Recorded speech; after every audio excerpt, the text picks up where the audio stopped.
Rebonsoir, bienvenue si vous nous rejoignez sur i24 News. Merci d'être avec nous en français en direct à la télévision, sur YouTube ou sur X.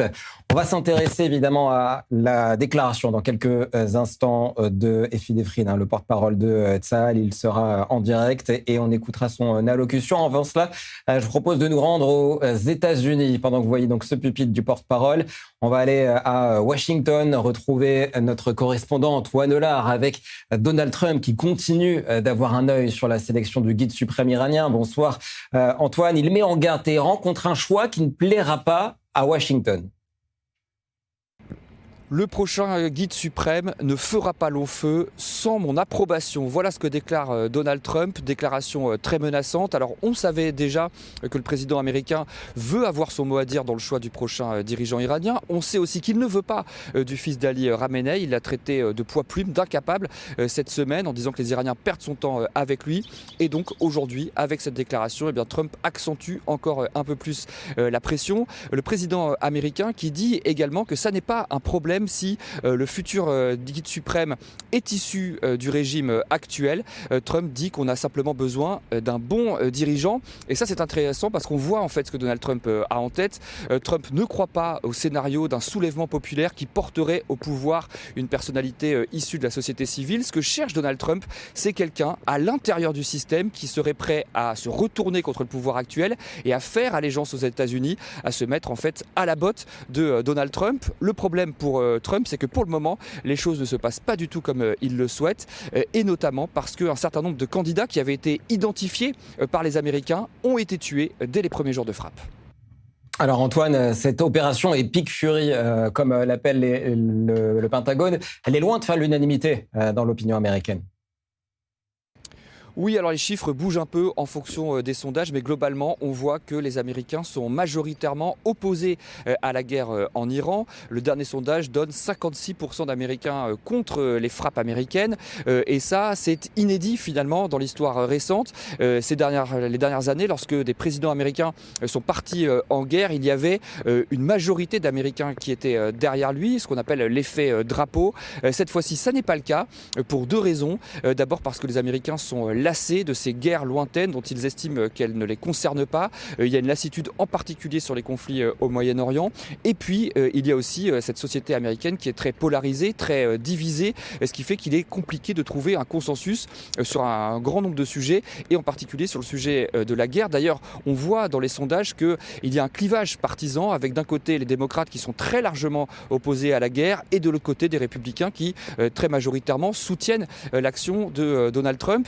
Ce que ne montrent pas les sondages, en revanche, c'est qu'il y a une frange d'électeurs trumpistes, les MAGA, qui, eux, sont opposés à la guerre. Ils ne comprennent pas pourquoi Donald Trump va jouer les gendarmes du monde. Ils n'ont pas voté pour ça. Et ça va devenir forcément un problème politique pour Donald Trump, surtout si la guerre s'éternise et surtout si elle fait davantage de morts parmi les soldats américains. Hier, il y a déjà 6 cercueils qui sont rentrés aux États-Unis. Donald Trump était présent pour les accueillir. Et c'est ces images de cercueils qui sont très marquantes pour les Américains continue de faire la une des journaux. Forcément, le soutien républicain risque lui aussi de s'effriter à la longue. Merci Antoine Hollard, correspondant à i24 News à Washington. Et comme dans toute guerre, il y a un front diplomatique. On va en parler avec vous, Ariel Kana. Bonsoir, merci d'être avec nous. Vous êtes correspondant diplomatique pour Israël Hayom. Peut-être d'abord une question sur ce que nous disait tout à l'heure un journaliste franco-iranien qui est basé à Paris. Il nous disait qu'il fallait que Donald Trump notamment et les chancelleries occidentales reconnaissent l'opposition en la personne de Reza Pahlavi. Ce n'est pas le cas, on en a parlé tout à l'heure. Donald Trump parle de Reza Pahlavi comme d'un bon gars. Pourquoi il n'y a pas cette reconnaissance de Reza Pahlavi qui semble faire l'unanimité? Ce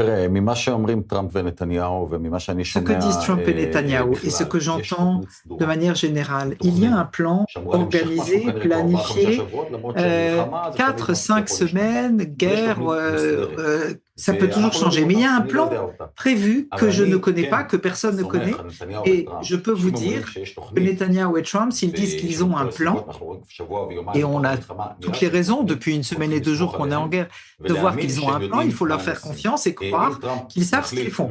Si Trump décide de ne pas aller vers Reza Pahlavi, je peux imaginer ses raisons, je ne sais pas si vous voulez rentrer dans les détails, mais je le crois quand il dit qu'il sait ce qu'il fait, et il a dit des choses très claire. Et hier soir, Netanya a dit quand on donnera le signal, le peuple iranien prendra le pouvoir, mais n'en est pas encore là. Alors, l'Élysée nous a dit que Emmanuel Macron, le président français, s'était exprimé à la fois avec Donald Trump, à la fois avec Masoud Pezeshkian, le président iranien. Vous qui connaissez bien les relations diplomatiques, est-ce que la France peut peser d'une façon ou d'une autre dans ce qui se passe aujourd'hui, dans cette réécriture du Moyen-Orient ? Le rôle de la France, à mon avis, est tout à fait embarrassant, honteux même. Et la France, depuis longtemps, depuis des années, a toujours dit qu'elle était plus agressive que l'Amérique pour ce qui était de nucléaire et d'Iran. Les Français ont dit qu'ils ont dû accepter l'accord en 2015 à cause d'Obama, mais selon eux, c'était un accord qui devait être plus fort et ils ont même ajouté des articles difficile. Alors, ce qu'on voit aujourd'hui, c'est que le fait que la France ne participe pas à cette campagne, alors qu'on a attaqué des intérêts aux Émirats arabes unis, c'est une honte historique.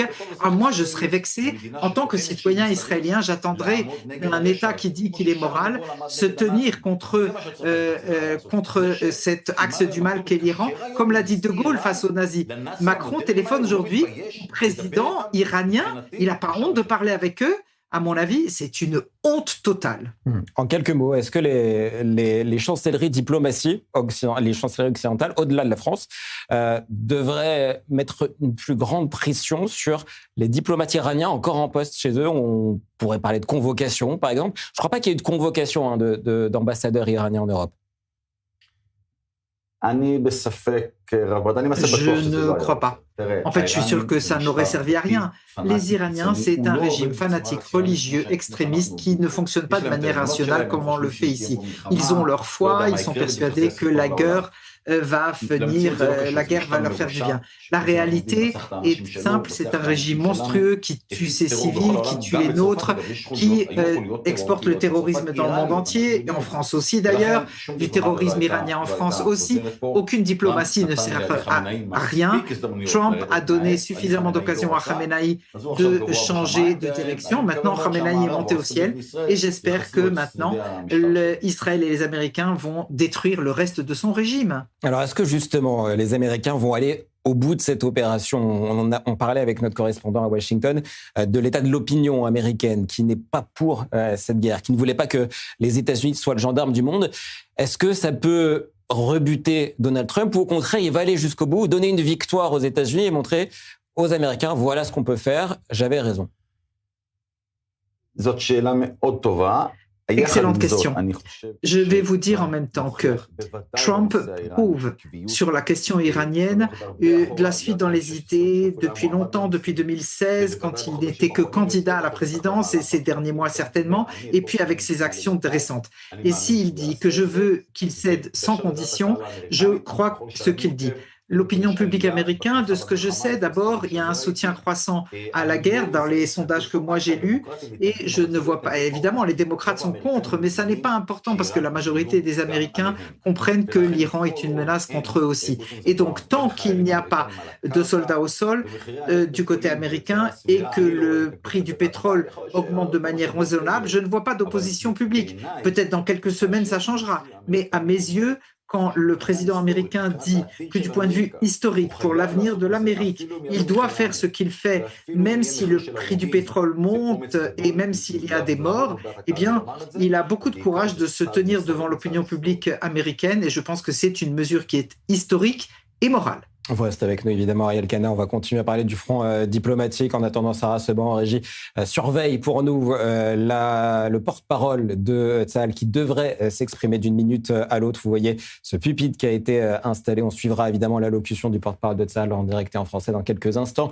Avant cela, Jonathan Serron va continuer sur ce front diplomatique. C'est vrai qu'on a l'impression que l'Europe, l'Union européenne, ne sait pas trop sur quel pied danser.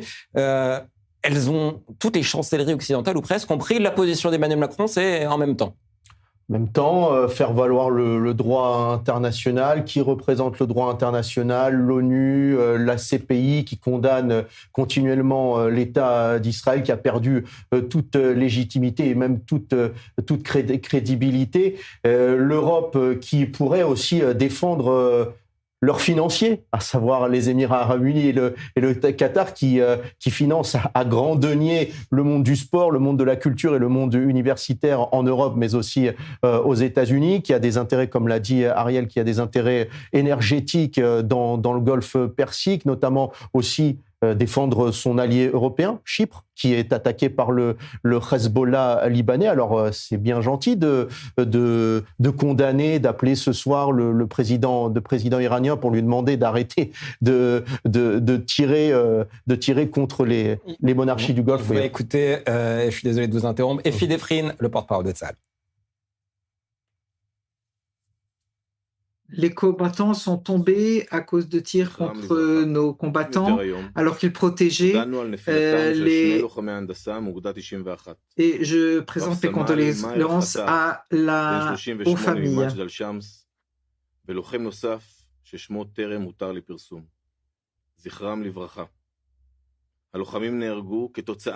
Les combattants sont tombés donc au combat en protégeant les localités du Nord. Je veux d'ici présenter mes condoléances aux familles en mon nom et au nom de l'armée d'Israël. Nous sommes près d'eux dans l'horreur terrible et nous serons toujours à leur côté pour les accompagner. Quand j'ai parlé avec le commandant Nord ce matin, il a décrit les soldats comme protégeant la Galilée de leur corps, les localités de Margaliot, Misgava et Manara. L'objectif de l'action est clair, lever les menaces directes contre les localités, détruire et porter atteinte à l'ennemi, protéger les citoyens d'Israël. Nous attaquons le Hezbollah sans arrêter un instant. Au début de la semaine, nous avons prévenu les membres des gardiens de la révolution iranienne qui étaient là-bas, quitter le Liban, où nous vous détruirons. Ce soir, nous les avons attaqués et de manière concentrée sur Beyrouth, 5 commandants du commando libanais et palestiniens ont été éliminés, des architerroristes iraniens qui avaient pour intention de porter atteinte à l'État d'Israël. Nous avons éliminé ces personnes de manière très précise, là où ils se cachaient dans un hôtel à Beyrouth, au cœur de la population civile. Cette attaque est un message à tous les activistes des gardiens de la révolution. Vous n'êtes protégés ni à Beyrouth, ni en Iran, ni ailleurs. Le Hezbollah et l'Iran sont une seule et même organisation. Et je voudrais m'adresser aux habitants du Nord. Au fil des 2 ans et demi écoulés, et les jours derniers en particulier, vous vous mesurez à des défis extrêmement complexes. Votre résistance, votre résilience, votre force devant ces défis éveille l'admiration. Il est important de dire, c'est à nous la responsabilité de vous protéger, la responsabilité de Tzahal, et nous ferons le nécessaire pour porter atteinte à l'ennemi et protéger les localités, et nous allons exiger le désarmement du Hezbollah. En Iran, nous avons continué à détruire le régime terroriste, nous avons touché de nombreuses cibles, et maintenant nous pouvons dire que dans une attaque importante, nous avons détruit le quartier général des forces aériennes des gardiens de la Révolution. Le régime gérait les tirs de missiles et des drones vers Israël et vers la région à partir de là. Ce que vous voyez à l'image, que vous voyez pour la première fois, vous voyez Amir Ali Khazizadeh, qui est l'ancien commandant de l'armée de l'air, qui a été éliminé au début de l'opération, et c'est lui qui gérait tout un réseau terroriste. Nous avons attaqué son poste de commandement et nous avons tout détruit. Et je peux maintenant entériner que dans une précédente attaque cette semaine, nous avons attaqué et éliminé au cœur de Téhéran le chef qui était présumé reprendre la direction, Abou El-Khian El-Qassam. Il devait être à la tête du quartier général d'urgence du régime et il avait organisé de nombreuses attaques terroristes contre Israël. Nous l'avons éliminé et nous éliminerons son successeur aussi. De plus, nous avons attaqué cette nuit des réservoirs de carburant qui étaient utilisés par le régime pour les infrastructures militaires.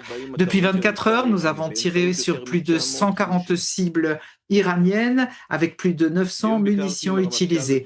J'ai été avec le chef d'état-major aujourd'hui au commandement de l'arrière. J'ai rencontré les soldats et les soldates. Pendant cette visite, j'ai rencontré les soldats qui, les premières, sont arrivés là sur les lieux du missile tombé dans la ville de Beth-Shemesh. Et bien ces soldats, avec toutes ces soldats de notre armée, sont une force extraordinaire et elles sont une fierté pour l'armée d'Israël et pour l'État d'Israël.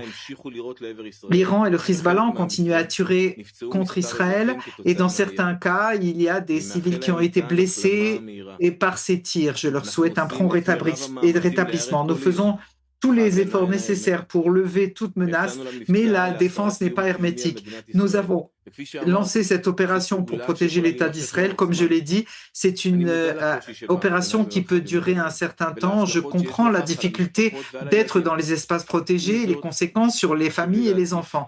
Pourtant, il est important de souligner, ne pas respecter les directives met vos vies en danger et cela peut amener des blessures et même pire. Et donc, aujourd'hui, plus que jamais, nous devons préserver notre résilience et respecter les directives. Je continuerai à venir ici pour vous tenir au courant de tous les développements. S'il y a des questions, pensez-vous faire une distinction dans les directives entre le... Voilà donc pour cette allocution défi d'Efrine et ce point quasi quotidien donc du porte-parole de Tsahal. Merci encore à Gisèle Bazon pour l'interprétation qui est toujours avec nous, qui reste avec nous. Parmi les informations, notamment cette confirmation de la destruction du quartier général de l'armée de l'air des gardiens de la Révolution au cœur de Téhéran. On y reviendra tout à l'heure avec notre expert Mathias Inbar. En attendant, on va revenir sur ce front diplomatique avec Océane Nicole qui nous attend. Bonsoir Océane. 12 pays ont donc été visés par l'Iran en un peu plus d'une semaine, parmi eux l'Arabie Saoudite, visée par des drones et des missiles iraniens. Et Riyad menace aujourd'hui Téhéran. Oui, jusqu'à présent, l'Arabie Saoudite privilégiait la voie diplomatique et préfère discuter avec l'Iran, mais la patience de Riyad a ses limites. Et si les attaques de l'Iran se poursuivent contre le pays ou les infrastructures énergétiques, Riyad se verra dans l'obligation de riposter. C'est le message du ministre saoudien des Affaires étrangères à son homologue iranien, qui promet aussi que si l'Iran poursuit ses attaques, Riyad autorisera les États-Unis à attaquer depuis son territoire, donc en utilisant les bases militaires américaines qui sont donc situées en Arabie Saoudite, et Riyad assure qu'elle se joindra également à cette riposte. On rappelle le contexte, l'Iran a attaqué au total 12 pays dans les pays du Golfe, dont le Qatar, les Émirats arabes unis, le Koweït, l'Arabie Saoudite, pour cibler des cibles américaines ou israéliennes. Téhéran s'est depuis excusé hier via le président du pays, mais pour Riyad, les attaques sur les pays du Golfe doivent cesser. On rappelle, l'Arabie Saoudite reste ouverte pour le moment à toute forme de médiation visant à calmer, je cite, la situation et à mener à bien les négociations, car ni Riyad ni aucun autre pays du Golfe n'ont autorisé les États-Unis à utiliser son espace aérien ou son territoire pour attaquer l'Iran, mais ça pourrait donc changer si Téhéran poursuit donc ses attaques de drones et de missiles. Un mot des autres pays attaqués par l'Iran, eux aussi dénoncent les agissements de Téhéran, Océane. Oui, les pays du Golfe ont même saisi les Nations Unies, affirmant que l'Iran attaque les infrastructures civiles dans toute la région. Au total, en 9 jours de guerre, on rappelle que ce sont des dizaines de missiles et des centaines de drones qui ont été interceptés par les systèmes de défense aérienne des pays du Golfe. Donc, ils exigent une ferme condamnation internationale. Il y a eu une réunion à New York avec une délégation des représentants des États du Golfe, conduite notamment par l'ambassadeur de Bahreïn auprès des Nations Unies. Pour les représentants des pays du Golfe, l'Iran viole le droit international, car l'Iran a attaqué des installations civiles, des infrastructures vitales, notamment des installations énergétiques, des aéroports, des ports, des routes, des hôtels également, ainsi que des immeubles résidentiels ou encore des bâtiments où il y avait à l'intérieur des missions diplomatiques étrangères, des attaques qui constituent, selon les pays du Golfe, une violation flagrante de la Charte des Nations Unies et du droit international et des principes de bon voisinage. Ces attaques ont mis en danger des milliers de civils selon ces pays du Golfe, qui rejettent aussi l'argument de l'Iran selon lesquels ces attaques étaient justifiées par l'article notamment 51 de la Charte des Nations Unies, qui garantit, on le rappelle, le droit à la légitime défense pour ces pays. Attaquer l'Iran, Téhéran porte l'entière responsabilité des pertes humaines, des dégâts et des destructions causées par ces attaques. Donc pour l'instant, on le rappelle, ce ne sont que des accusations, des menaces, mais ça pourrait très vite dégénérer et plonger dans ce cas-là le Moyen-Orient dans une véritable guerre régionale. Merci Océane. Nicole, Ariel Kana, je vais me tourner vers vous. On va essayer de comprendre avec vous ce qui s'est passé aujourd'hui, le balagan, comme on dit en hébreu, autour de cette information sur les Émirats arabes unis. Un responsable israélien aurait révélé que les Émirats avaient frappé une usine de dessalement en Iran, et ça ça a fâché les Émirats arabes unis. Oui, c'est un incident mauvais entre Israël et les Émirats arabes unis. Il y a eu une attaque quelconque sur quelque chose, une attaque qui n'a pas été faite ni par les Israéliens ni par les Américains. Ça arrive, mais quand un élément israélien transmet à quelques journalistes que ceux qui ont fait cette attaque, c'est les Émirats arabes unis, ils ont évidemment nié, et une fois que ça a été publié dans la presse israélienne, les Émiratis ont été très fâchés du fait que quelqu'un dans un autre pays parle en leur nom. Et ça a créé un incident diplomatique tout à fait désagréable, parce que même si les Émirats ont attaqué et qu'ils le nient, on sait que ça arrive dans le monde diplomatique ou sécuritaire de nier certaines actions. Si les Émirats ont décidé d'agir sans laisser de traces, pourquoi est-ce qu'un autre pays se permettrait, certainement pas Israël, pays ami, devrait les dévoiler? Donc ça a créé beaucoup de colère à Abu Dhabi. Abu Dhabi a évidemment nié cette attaque, et à mes yeux aussi, c'est une erreur que cet élément israélien n'aurait pas dû commettre. Si l'État d'Israël a peu d'amis dans le monde arabe, c'est vraiment pas le moment de vexer nos amis ou de... Ils n'ont pas arrêté les vols depuis le 7 octobre entre nous. C'est vraiment tout à fait désagréable et malencontreux. Merci beaucoup, Ariel Kahana, d'avoir été avec nous, correspondant diplomatique d'Israël Hayom. On aurait aimé vous poser beaucoup plus de questions, mais Fi Defrin s'est exprimé et nous a pris un peu de temps. Merci en tout cas d'être resté avec nous. Shani, je vais me tourner vers vous. C'est vrai que les relations entre Jérusalem et Abu Dhabi sont restées pas forcément au beau fixe, mais on aurait pu imaginer une cassure des accords d'Abraham. Ça n'a pas été le cas, et donc important de chérir ces relations avec les pays arabes. Déjà, de chérir ces relations avec les pays signataires des accords d'Abraham, mais c'est justement aussi la raison pour laquelle l'Iran s'en prend à ces pays signataires des accords d'Abraham. Pour donner quelques données sur les frappes qui ont été menées par l'Iran sur les Émirats arabes unis, il y a eu 238 missiles balistiques, 8 missiles de croisière et plus de 1400 drones, 1422 pour être précise, même si une grande partie qui a été interceptée. Il est vrai qu'il y a beaucoup quand même de drones et de missiles qui ont fait des dégâts aux Émirats arabes unis, et l'Iran pense que justement en régionalisant ce conflit, en s'en prenant aux pays signataires des accords d'Abraham, eh bien ces pays pourraient faire pression justement sur Donald Trump pour écourter le conflit, mais on voit bien que c'est le contraire qui s'est produit.